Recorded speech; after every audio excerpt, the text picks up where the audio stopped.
তাদের কাছে একটা বোকা বাটন ফোন আর একটা চালাকি স্মার্টফোন ছিল।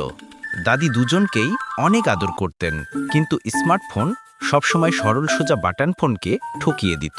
বাটন ফোন রোদে পড়ে ছাগল চড়াতো এবং স্মার্টফোন বন্ধুদের সাথে আড্ডা দিত ও জুয়া খেলত, এবং সন্ধ্যায় বাটন ফোনকে বিশ্রামের কথা বলে ছাগল নিয়ে বাসায় ফিরত এবং দাদির সামনে পরিশ্রমে সাজার অভিনয় করত।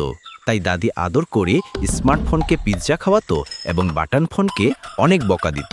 একদিন স্মার্টফোনের অনেক টাকার প্রয়োজন হয় এবং সে একটা বন্দি বানায়। রাতে সবাই ঘুমালে দাদি সঞ্চিত সব টাকা চুরি করে এবং বাটন ফোনকে ফাঁসিয়ে দেয়। দাদি বাটনকে চোর ভেবে বাসা থেকে তাড়িয়ে দেয়। এদিকে স্মার্টফোন সব টাকা জুয়া খেলে হেরে যায় এবং রাগান্বিত হয়ে অনেক মদ পান করে। তারপর মাতাল হয়ে দাদির ঘরে ও পুরো গ্রামে আগুন লাগিয়ে পালিয়ে যায়। আগুন দেখে বাটন ফোন পানির পাইপ নিয়ে দৌড়ে আসে এবং সমস্ত আগুন নিভিয়ে দেয়। বাংলাদেশি বন্ধুরা, লাইক কমেন্ট করো। বন্ধুরা, এমন সুন্দর গল্প পেতে এখনই সাবস্ক্রাইব করো।